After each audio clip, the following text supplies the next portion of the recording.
오늘 읽은 말씀을 가지고 백발이 되기까지 내가 너를 품고 구하리라, 그런 주제로 은혜를 나누겠습니다.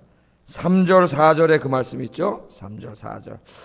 이번 주 마지막 한 주간은 하나님의 위로에 대해서 우리가 계속 말씀을 증거했습니다. 이사야 40장, 즉 이사야 2부를 시작하면서 하나님이 이사야 선지자에게 내 백성을 위로하라, 그렇게 이야기하고 위로의 말씀을 계속 하셨습니다. 70년 동안 절망하고 좌절에 빠져있던 그런 사람들, 70년이니까요. 어떻게 보면 우리에게는 한평생 같은 긴 기간인데, 그런 사람들에게 찾아왔어요. 찾아와가지고 내가 창조주 하나님이다. 이 온 우주 만물을 창조한 하나님이고, 나는 우주도 한 뼘으로 재고 바닷물이 내 손바닥에 있는 그런 하나님임을 알려줘. 그 하나님이 너를 지켜주고 도와주겠다. 또 네 역사를 봐라. 이 역사를 운행하는 분이 누구냐? 역사를 섭리하는 분이 누구냐? 하나님이 아니냐? 이 역사를 섭리하는 하나님께서 바로 너의 하나님이고 네 인생을 섭리하신다. 그렇게 위로하셨죠. 네가 불 가운데 거할지라도 불이 너를 사르지 못하고, 물 가운데로 지나도 물이 너를 침몰하지 못하게 하겠다. 이사야 43장에 하나님 그렇게 말씀하셨고, 내가 너를 네 어머니 모태에서부터 내가 너를 조성했고 내가 너를 지켜주겠다. 네 엄마는 너를 버릴지라도 나는 너를 절대로 버리지 않는다. 하나님 그 말씀으로 위로해 주셨습니다. 어제는 또 하나님의 섭리로, 비록 네 인생에 잠깐 네가 원하는 대로 일이 풀리지 않고 고난과 역경이 다가온다 할지라도 기뻐하라 그랬어요. 왜? 그 일을 하시는 분이 하나님이고 그 일을 통한 너에게 큰 복을 주실 것이다. 그렇게 하나님께서 어제까지 우리 월, 화, 수, 목 계속 하나님의 말씀으로 우리를 위로해 주셨습니다. 오늘 이 이사야 46장도 하나님의 위로의 일부예요. 위로. 하나님이 위로해 주시는 말씀인데, 핵심이 뭐냐면은 네가 어머니 모태에서 날 때부터 네가 백발이 되어서 죽을 때까지 너와 함께하고 너를 지켜주겠다는 그런 약속의 말씀이에요. 오늘도 이 말씀이 여러분의 큰 위로와 소망이 되기를 주의 이름으로 축복합니다. 여러분, 이 세상에 소망은 하나님밖에 없습니다. 나를 진정으로 위로하실 분도 하나님밖에 없어요. 네. 우리 인간도 어느 정도는 서로 위로가 될 수 있지만 궁극적인 위로가 되지 못합니다. 내 부모님도, 내 배우자도, 내 자식도, 다 어느 정도는 우리가 서로 위로가 될 수 있지만 궁극적인 위로가 되지 못해요. 나의 고독함과 외로움과 나의 힘듦을 다 알아주는 사람은 없습니다. 그러니까 너무 서운해하지 마세요. 왜 이렇게 이 사람들이 나의 힘듦을 알아주지 못하지? 인간 다 몰라요. 그런데 누가 아세요? 하나님이 아세요. 하나님이. 여러분, 하나님 앞에 가서 기도하면 하나님의 위로가 여러분에게 넘칠 줄로 믿습니다. 어렸을 때 우리 전래 동화 중에 하나, 동화 얘기를 들었는데 그 얘기를 때려 참 재밌었어요. 막 간이 조만조만 햇님 달님이라는 얘기인데, 하여튼 여러분이 잘 아실 거예요. 엄마도 잡아먹고 호랑이가 집에 가고 애들까지 잡아먹으려고 했고, 애들 둘이 나무 위로 도망갔는데 어떻게 동생이 잘못 가르쳐갖고 나무까지 올라오잖아요. 잡아먹으려고 막 올라오니까 애들이 그거 살려주세요. 그러니까 어떻게 해요? 하늘에 동아줄이 동아줄 딱 잡으니까 하늘로 샥 올라가지 않습니까? 가서 엄마 있는 하늘나라 가서 다 만나는. 요 호랭이 놈도 보니까 기도하니까 동아줄이 내려오니까 지도 동아줄 내려주세요. 동아줄이 딱 잡고 잡아먹으려고 쫓아 올라가는데 한참 안으로 올라가다 어떻게 됩니까? 갑자기 동아줄이 딱 끊어져가지고 우와! 그러고 죽었죠. 왜 죽었을까요? 아이들이 잡은 동아줄은 진짜 동아줄이에요. 하나님이 내려주신 동아줄인데, 이 호랑이가 잡은 줄은 무슨 줄이에요? 썩은 줄이에요. 썩은 줄. 우리 인생도 아주 중요합니다. 오늘 이 46장은 내가 어떤 동아줄을 잡고 살아야 되느냐, 그걸 가르쳐줘요. 어떤 줄을 잡고 올라가야 되느냐, 누구를 붙잡고 살아야 되느냐. 여러분, 우리 뭐 줄도 잘 서야 되고 줄도 잘 붙잡아야 되고 뭐 그런 얘기들이 많죠.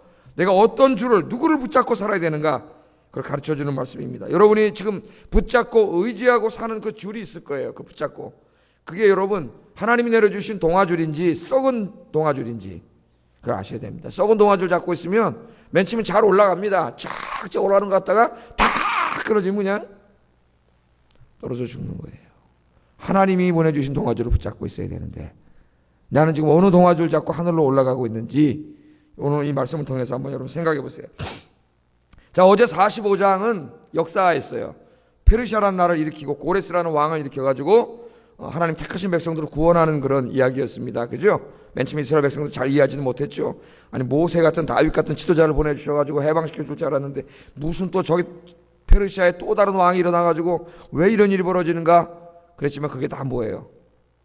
내가 이 일을 다 누구를 위해 한다 그랬어요? 너를 위해 한다 그랬죠. 너를 위해서. 여러분 주변에 일어나는 모든 일들을 하나님 다 여러분을 위해서 하시는 줄로 믿습니다. 그래서 그 고레스가 일어나서 바벨론을 무너뜨리는 이야기가 어제 45장 이야기였는데 오늘 46장에는 거꾸로 이야기합니다. 바벨론이 왜 망했느냐에 대해서 이야기해요. 그러니까 고레스가 왜 성공했느냐도 중요하지만 바벨론이 고레스에게 왜 망했느냐도 중요합니다. 우리에게 반면교사가 되기 때문에. 그래서 성경에 보면은 이 망한 민족, 망한 사람들에 대한 이야기가 많이 나오죠. 이 선지서에는. 왜 망했느냐? 그건 우리에게 중요한 역사적 거울이 되고 신학적 거울이 됩니다. 오늘도 마찬가지예요. 이 바벨론은 뭘 믿고 살았습니까? 우리가 요새 보면 뭐 경제의 바벨론, 과학의 바벨론, 뭐의 바벨론을 바벨탑을 쌓는다고 바벨론이라고 막 그러지 않습니까? 특별히 바벨론을 우리 이사야에서 공부한 것처럼 모든 사탄의 세력, 하나님을 대적하는 세력의 상징이라 그랬어요. 그래서 이 바벨론이 이 사탄에 대한 상징으로도 많이 쓰이고 요한계시록에 가면 마지막 적그리스도에 대한 상징으로 쓰임을 우리가 한번 공부했죠. 쭉 다 공부했어요. 요한계시록에는 바벨론이 로마 제국에 대한 상징으로 쓰이고 그럽니다. 자, 그럼 이 바벨론이 말이죠. 왜 이렇게 망했느냐 이거예요. 강대한 국가가 왜 망했느냐. 바벨론은 뭘 의지하고 살았느냐, 뭘 붙잡고 살았느냐. 그들의 신들을 붙잡았어요. 우상들이죠, 우상들. 또 그들의 막강한 경제력을 붙잡았습니다. 또 그들의 군사력을 붙잡았습니다. 바벨론은 지혜와 지식이 풍족한 곳이에요. 지혜를 붙잡았습니다. 지식을 붙잡았습니다. 인간들이 가지고 있는 것들을 붙잡고 살았어요. 그것들을 붙잡고 하늘을 한참 올라갔습니다. 거의 90년 동안 대바벨론 제국을 이루고 푸른 창공을 훨훨 날아서 그 줄을 잡고 경제, 군사력, 우상 그런 줄을 잡고 하늘로 올랐어요. 그런데 그 줄이 썩은 줄인 줄을 그들이 알지 못했습니다. 한참 하늘 올라가고 갑자기 탁 하나님 끊어. 으아! 그리고 바벨론이 다 망했습니다. 오늘 이 1절 2절에 보면 여기 벨은 엎드러졌고 느볼은 구부러졌도다. 그렇게 나오죠. 여기 벨은 우리 성경으로 말하면 주님이란 뜻입니다. 주님. 주라는 뜻인데 바벨론 사람들이 믿던 신이 최고의 신, 우두머리 신이 마루둑이에요. 마루둑이라고 하는 신이에요. 고대 신화. 제가 지금 전 세계 고대 신화를 공부하려고 책을 이따만한 거 하나 사다 놓고 지금 왜 인간이 이런 신화나 종교를 만들어냈는가를 좀 공부하려고 책을 이따만한 거 하나 사다 놨어요. 재밌을 것 같아요. 네. 근데 이들이 믿던 신은 이 마루둑, 그 마루둑, 오늘 벨은 엎드러졌고 할 때 그 벨이 바로 이 주라는 뜻인데 그들이 믿는 신의 최고 우두머리는 마루둑 이름입니다. 마루둑. 그러니까 마루둑을 주님으로 믿었어요. 그걸 동아줄이라고 붙잡고 의지하고 살았단 말이에요. 마루둑을. 가나안 사람들은 이 누구를 주님으로 믿었어요? 바알은 많이 나오죠 성경에. 바알을 주님으로 믿고 그 바알을 붙잡고 살았어요. 이스라엘 사람들은 누구를 주님으로 붙잡았어요? 야훼 하나님. 할렐루야. 여호와 하나님을 붙잡고 그 주님을 붙잡고 갈 때는 행복하게 살았어요. 근데 이 바보 같은 사람들이 어느 날 갑자기 그걸 놓고 바알을 붙잡고 여기 바벨론 신 벨을 붙잡고 그 썩은 동안 줄인지 모르고 이 주님이 내려주신 이 좋은 생명의 줄을 놓고 그걸 그러다 이 이스라엘 백성은 70년 동안 바벨론에게 나라가 망하지 않았습니까? 이 바벨론 이걸 붙잡은 그 다음에 이 느보라고 하는 것도 바벨론의 신인데 이 마르둑의 아들입니다. 아들 신이. 이거 신화를 보면 그렇죠. 아버지 신 있고 아들 신 있고 막 그래요. 그런데 이게 지혜와 지식의 신이에요. 그들이 믿기에. 그래서 이 바벨론에 아마 지식인들이 믿던 신이 아닌가 학자들은 그렇게 생각하고 있습니다. 그러니까 여기 벨이 엎드러졌고 느부가 구부러졌다는 것은 바벨론 사람들이 정말 주님으로 믿고 의지하고 살았던 그 신들이 어느 날 콱 나가 자빠졌다.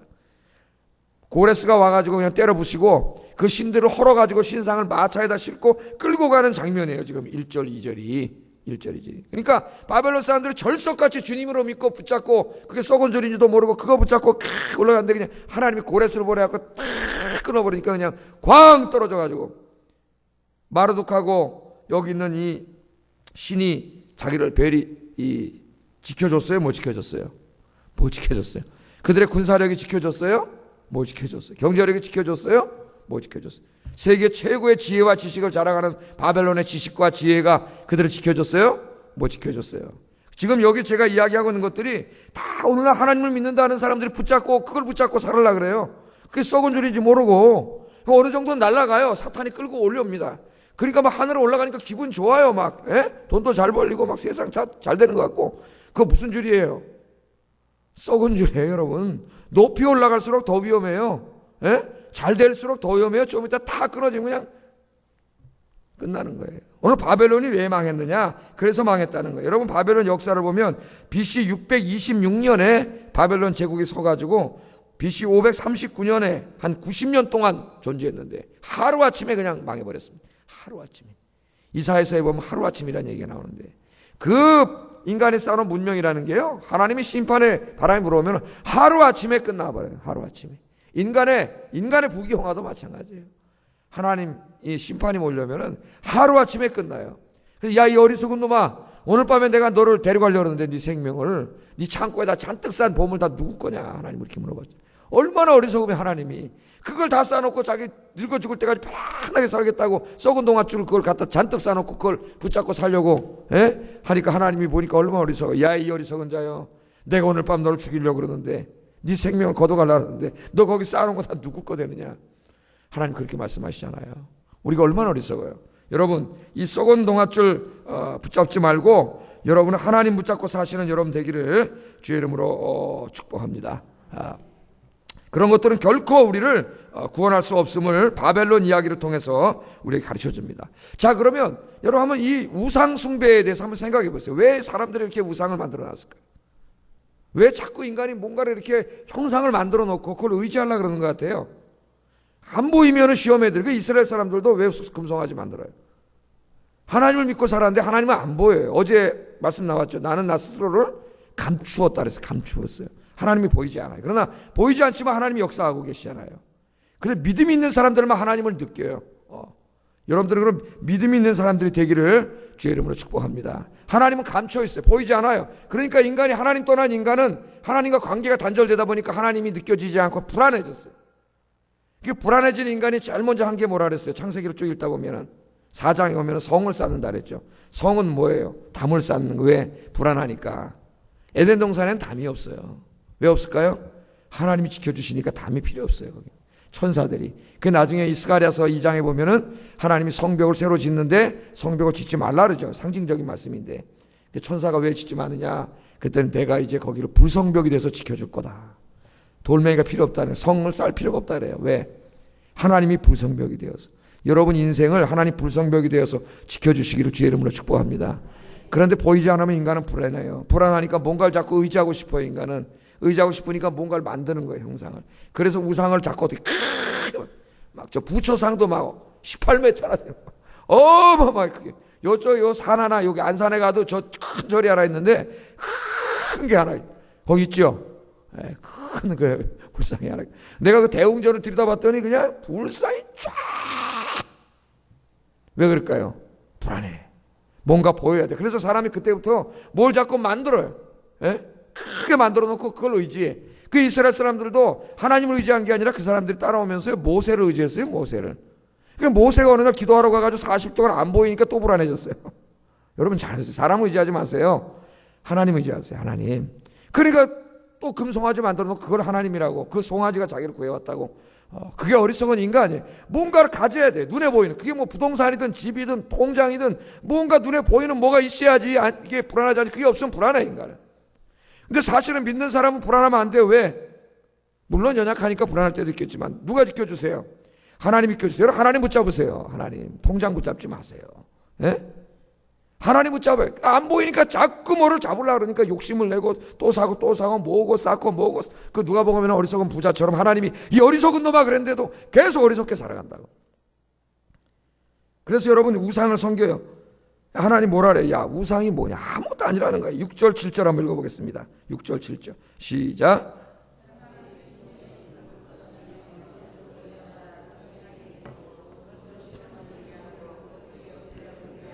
그것을 들어 어깨에 메어다가 그의 처소에 두면 그것이 서 있고 거기에서 능히 움직이지 못하며 그에게 부르짖어도 능히 응답하지 못하며 고난에서 구하여 내지도 못하느니라.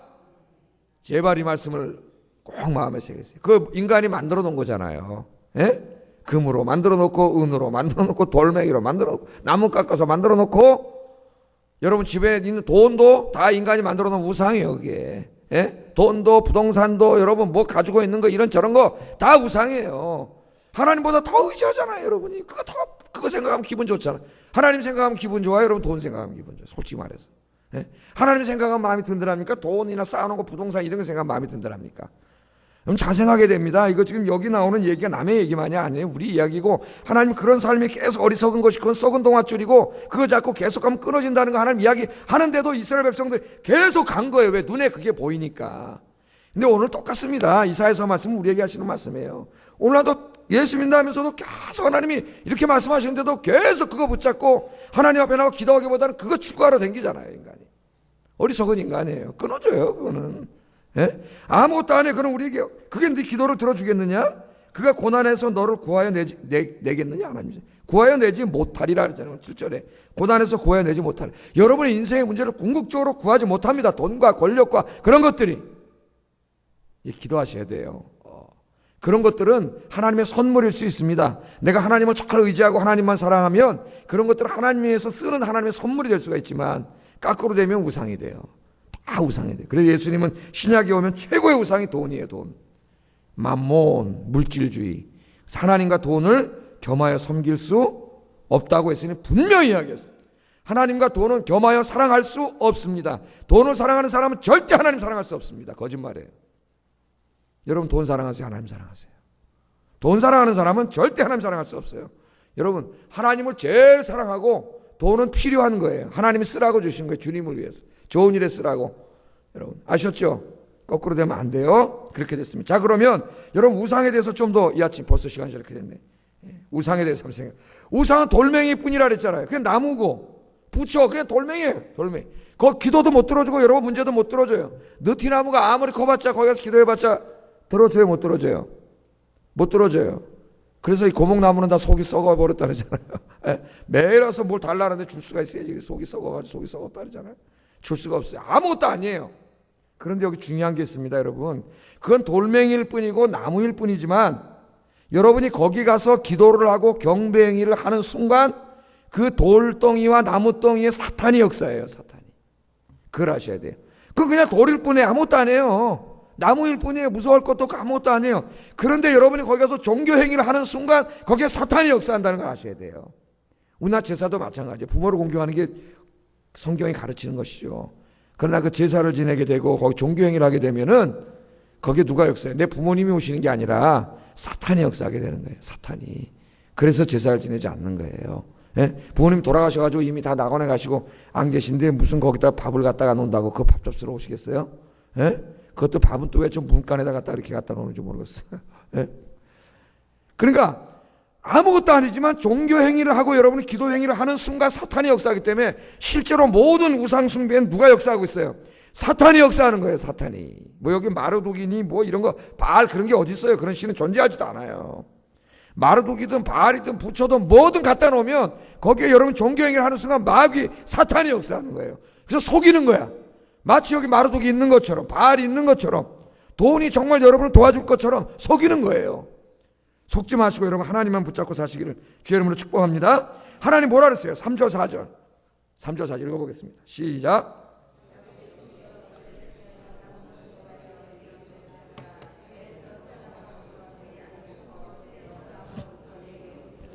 너희가 노년에 이르기까지 내가 그리하겠고 백발이 되기까지 내가 너희를 품을 것이라. 내가 지었은즉 내가 업을 것이요 내가 품고 구하여 내리라. 아멘.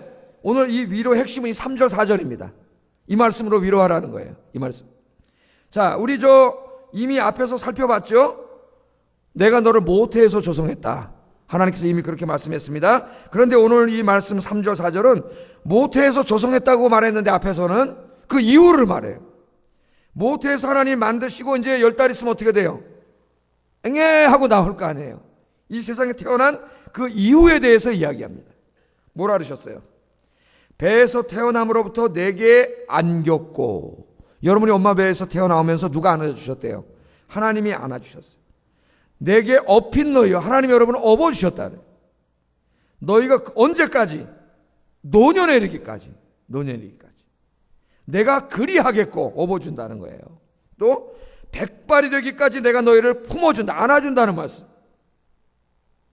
내가 지었기 때문에, 내가 너희를 만들었기 때문에 내가 업어줄 것이고 내가 품어줄 것이고 어떤 어려움이라도 내가 구하여 내어줄 것이다. 아멘. 이 말씀으로 위로하라. 하나님 그랬어요. 오늘 저에게도 하나님 말씀을 여러분 위로하라입니다. 오늘 특별 새벽기도 마지막 이 아침에 이 말씀이 여러분의 큰 위로가 되기를 주의 이름으로 축복합니다. 자, 여러분 한번 생각해 보세요. 우리 어머니의 모태에서 우리를 생명을 창조하신 하나님께서는 거기서 멈추지 않고 어머니의 배에서 나온 백발이 되어서 여러분 죽기 전, 무덤에 들어가기 전까지 여러분을 안아주시고 업어주시고 구해주신다고 그렇게 이야기합니다. 우리가 어머니 배에서 태어날 때 산파가 우리를 안습니다. 의사가 우리를 안습니다. 병원에 가면. 그러나 산파만 우리를 안아주신 게 아니라는 걸 우리가 알 수 있어요. 여러분 낳을 때 누가 안아주셨어요? 하나님이 턱 안아주셨어요. 하나님. 여러분 아이들 낳을 때 누가 안아주셨어요? 하나님이 안아주셨어요. 여러분 기도하세요. 하나님이 안아주셨어요. 안아주시고 또 어떻게 하셨어요? 업어주시고 청년이 되고 어른이 되고 백발이 될 때까지 계속 하나님이 안아주시고 업어주셨다고 이야기합니다. 여러분 인간은 연약합니다. 어른이 되어도 너무 힘들고 지치고 외로울 때는 누군가에게 안기고 싶을 때가 있습니다. 그렇죠 여러분? 아버지는 안 그럴 것 같아요? 아버지들이 강한 것 같습니다. 가족들 앞에서 눈물도 안 보이고 괜찮아 그런 것 같지만 소리 내서 울지 않는 분이 아버지라 그랬어요. 바깥에 나가서 치이고 안에 들어와서 치이고 가족을 이끌어 가야 되는데 얼마나 스트레스와 고생했습니까? 때로는 아버지들도 강한 것 같지만 약해요. 혼자 울면서 누군가에게 위로받고 싶고 안기고 싶어요. 여러분 경제가 자꾸 어려워지고 있는데 여러분 좀 여러분 남편이나 아빠들을 위로해 주세요. 바가지 걸치지 말고 그 마귀한테 지는 거예요. 여러분 위로해 주셔야 돼요. 하나님께서 말씀하셔요. 그런데 내가 노년에 이르기까지 백발이 너에게 성성할 때까지 내가 너희를 품고 내가 업어주겠다. 내가 너를 지었기 때문에 내가 너를 품어주시고 구해줄 것이다. 하나님 그렇게 오늘 말씀을 하고 있습니다. 어쩌면 지금 우리는 너무 힘들어서 인생이 고달퍼서 누군가의 품에 안겨 울고 싶은 심정일지도 모릅니다. 그런데 내 주변에 나를 안아주고 함께 울어줄 사람이 없다고 슬퍼하고 있을 수도 있습니다. 그러나 여러분 그렇지 않습니다. 하나님께서 우리를 안아주시고 우리가 육신의 나이가 몇 살이든 70이든 80이든 상관없어요. 우리는 어른은 아기 때만 안아주고 업어줍니다. 그러나 하나님 그렇지 않으세요. 하나님 앞에 우리는 다 아이들이에요. 죽을 때까지 아이예요. 여러분이 백발이 성성에 무덤에 들어갈 때까지 하나님 여러분 다 안아주세요. 할렐루야. 오늘 하나님이 여기 어떻게 하셨어요? 약속하셨잖아요. 약속. 요새 우리나라 복지국가 논쟁이 심하고 약속된 무슨 복지를 다 하지 않아가지고 노인복지 돈이 없어서 돈이 없는데 어떻게 하겠어요? 내년도 경제성장은 4%인데 지금 그게 안 되고 3.8%로 낮춰 잡았으면 0.2%밖에 안 되는 것 같지만 어마어마한 경제적인 타격이 올 거예요. 내년에 대기업 인원 뽑는데 벌써 150대 1 KT 150명인가 뽑는데 4,500명이죠. 오늘 150대 1이 지금 직장 들어가는데 지금 우리 아이들이 직장을 갖기도 힘든 이런 시대입니다. 복지를 막 요구하는데 내년에 세수가 엄청 줄어들 것이 예상되고 우리나라 산업구조가 앞으로 더 좋아질 산업구조가 아니라는 거예요. 이미 포화 상태예요. 더 다운되면 다운돼. 지금 내년에 경제가 얼마나 어려워질 것인가. 후년에 얼마나 어려울까. 눈이 보이도 뻔합니다. 그런데 지금 복지를 또 내놓으라고 하고 그 안쪽부터 공세를 하고 정치 공세를 하고 지금 줄 돈은 없고 세금은 줄어들고 딜레마입니다. 딜레마. 근데 현대 국가가 되면서 복지를 강조하고 우리 살아가는 모든 문제에 있어서 복지를 다 국가가 책임져야 된다. 어느 정도까지 국가가 책임져야 되냐? 국가가 이미 그러다 다 망해버린 재정적자에 빠져서 거덜난 영국이라든가 스웨덴 이 유럽의 모델이 우리에게 있습니다. 그래서 그들이 어느 정도 정책을 수정했어요. 다 스웨덴 같은 세계 최고의 나라도 경제 침체 때문에 할 수가 없습니다. 기업이 돈을 벌어가지고 그 돈을 세금으로 걷어서 무덤에서 요람까지 다 해줬는데 경제가 침체가 되니까 세수가 줄어들고 그 다음에 부자들이 다른 나라로 도망가요. 왜? 세금을 너무 많이 내니까 세금이 적은 나라로 도망가요. 여러분 국가가 무덤에서 묘람에서 무덤까지 국가가 다 책임져 줄 수 없어요. 국가가 또 결혼할 때 오라 그래. 젊은이들이 남자들이 내가 너를 책임져 줄게. 죽을 때까지 책임져 줄게. 그래서 그 말에 감동해서 결혼했지만 금방 거짓말이라는 걸 알게 됩니다. 왜? 책임질 수 없습니다. 할 수 없는 약속을 했어요. 인간은 책임질 수 없어요. 국가가 국가를 끝까지 책임질 수 없습니다. 여러분은 그러나 죽을 때까지 백발이 될 때까지 책임져 주실 분이 계세요. 할렐루야. 누구세요? 하나님이세요. 하나님 의지하고 사시기 바랍니다. 하나님 붙잡고 사세요. 기도하세요. 이 새벽에 우리가 6주 동안 기도했는데 이게 평생의 습관이 돼가지고 하나님 앞에 나와서 기도하세요. 그러면 하나님이 지켜주시고 여러분의 복지 평생 동안 하나님이 필요한 거다 공급해 주실 줄로 믿습니다. 오늘 시간에 기도하겠습니다. 말씀을 생각하면서 여러분 기도하겠습니다. 오늘 내 백성을 위로하라 그랬는데 정말 말씀이 위로가 되네요. 저도 말씀을 생각하면서 큰 위로가 됐습니다. 내가 너를 낳을 때 엄마 뱃속에 때부터 너를 지켰고 태어날 때 너를 안아줬고 네가 자라가는 과정 중에도 내가 품고 업어주고 네가 노인이 되고 백발이 돼서 무덤에 들어갈 때까지 국가는 너를 책임지지 못하지만 내가 너를 책임지겠다. 내가 너를 붙잡아주겠다. 하나님이 약속하셨습니다. 오늘 이사야 46장 3절 4절 평생 여러분 약속의 말씀을 붙잡고 이 말씀을 암송하세요. 암송하시면서 내가 이제부터 하나님 붙잡고 살겠습니다. 다른 거 붙잡지 않겠습니다. 썩은 동아줄 붙잡지 않겠습니다. 하나님 붙잡겠습니다. 같이 기도하겠습니다.